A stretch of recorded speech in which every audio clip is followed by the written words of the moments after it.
Hi, welcome back to Burning River Bushcrafts. This is day 7 of our 99-mile Wilderness Waterway canoe trip.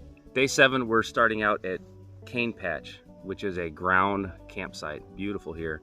There's bananas growing in a tree over here. Really, really awesome. There was owls hooting around all last night. Birds this morning. There's a rookery over my shoulder here quite a bit. And this is kind of off the Wilderness Waterway, so we had to take a detour to get up here because it was a remote spot. I kind of wanted to check this one out. If you haven't seen the first part of this series of the Wilderness Waterway canoe trip down in the Florida Everglades, I'll put a link in the description below. Today, this is our last ground site, so tonight we're going to be camping at Joe River Chickee. So just an elevated platform. We have not camped on a chickee yet. We've stopped on them for a break. Today, I think we have an 18-mile day, so we have quite a bit of paddling ahead of us. It's like 7:35. So we've had coffee, we've packed up. Mike's loading the canoe while I'm just sitting here talking. We're just on this little river that led us to our campsite, which was what, Avocado Creek? Yeah, this is Avocado Creek. Avocado Creek. And we're gonna get into Big Nasty Tarpon Bay just for a little bit, and then we're gonna take an alternate route out again. If this is the kind of thing you like to see, go ahead and subscribe to the channel, like the video, leave me a comment in the comment box, and ring the bell to be notified of my latest videos. You can find me at Burning River Bushcraft on Instagram and Facebook as well. I teach outdoor classes also at outdoorcore.com.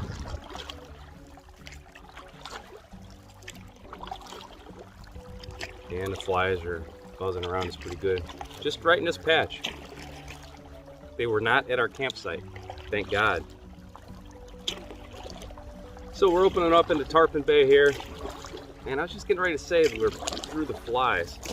It was actually really bad right there. Our campsite was pretty unbuggy, but this Avocado Creek was like a gauntlet of yellow flies. Hopefully out on the bay here, what little bit we are, we'll catch enough wind to get rid of them. This is what we came through yesterday. You didn't get to see any of it because it was freaking an angry white-capped mess, and we took on a significant amount of water. It's a pretty big bay, but it's kind of skinny. But we went through the whole length of it.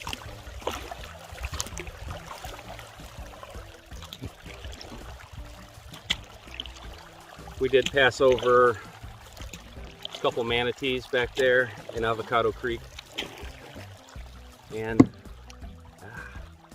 a lot of fish were jumping in that little bay by camp. Birds. Yeah, tons of birds. Birds were ridiculous. Great to see them, great to hear them.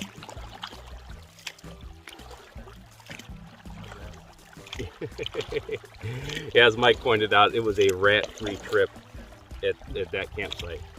So there was no rats like we've encountered at most of the sites, which is no big deal if they're not scurrying around all night and trying to get in your buckets and making noise. Yeah, this looked a lot worse yesterday. It was freaking terrible. Wind dead into our face. So early morning like this, we just happened to catch it with no wind. You can see tarpon over my shoulder here, and it just, yesterday was like night and day compared to this. It was almost too much for us. It was white capping. We were trying to stay out of it. We took on a lot of water yesterday.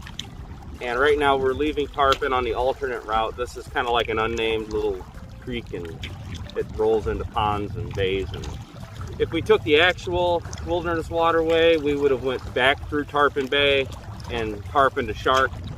And this is just like a cutoff trail that connects us with Shark. That way we don't backtrack and see the same thing twice.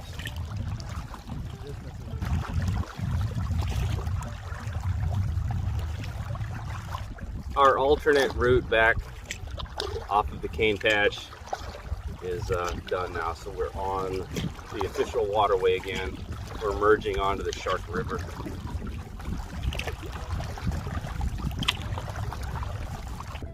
So we were underwater approximately 2 hours and 20 minutes. and we've got our break point. So we've traveled about 8.5 miles, you'd say, roughly, sort of? Yeah, something like that. So if we did not stop at Canepatch and go out of our way, this would have been the next logical campsite. And this is on the Shark River, but it's kind of tucked back a little bit. I'll show you what we're looking at here. Yeah.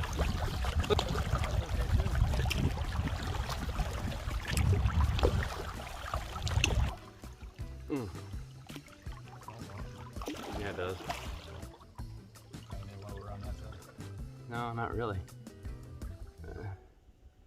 This is the Shark River single chickie. And it's okay. Yeah, it's not bad. Probably the best chickie we've seen as far as coverage from the wind. Yep.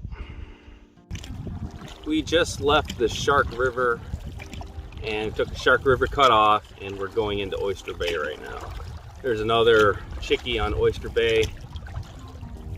We may stop at it, we may not, depending on how the conditions are.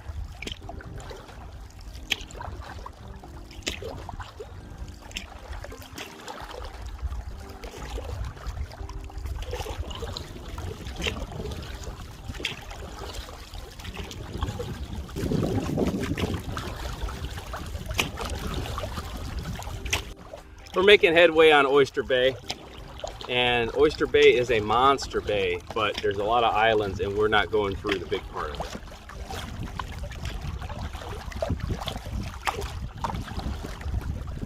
We made a bearing change here in Oyster Bay, and we're catching this little ripple wave sideways, broadside, which is awful. So if this was bad weather, this would be a hellacious route to travel. Once we round this point, we will be out of the bay and into the river, and pretty darn close to our chickie for the night. This is our last camping spot. This is our first camping spot officially on a chickie. Prior to this, we've just been resting on them if we come across one.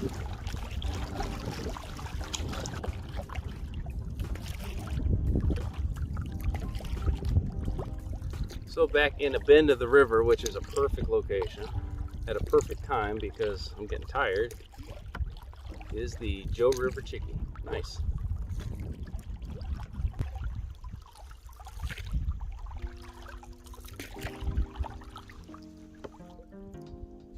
Nice.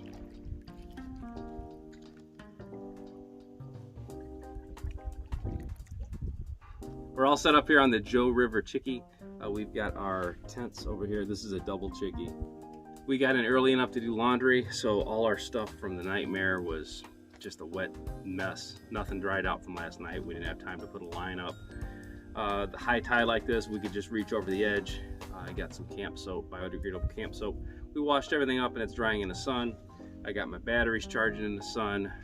We just chilling out right now till dinner time. This is pretty cool. If you were on this chickie with another set of campers, it would be kind of tight.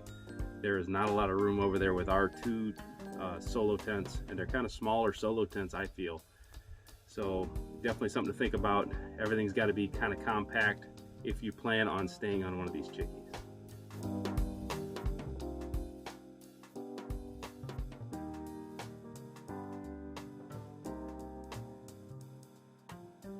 So we have sunset on our last night of the 99-mile wilderness trail.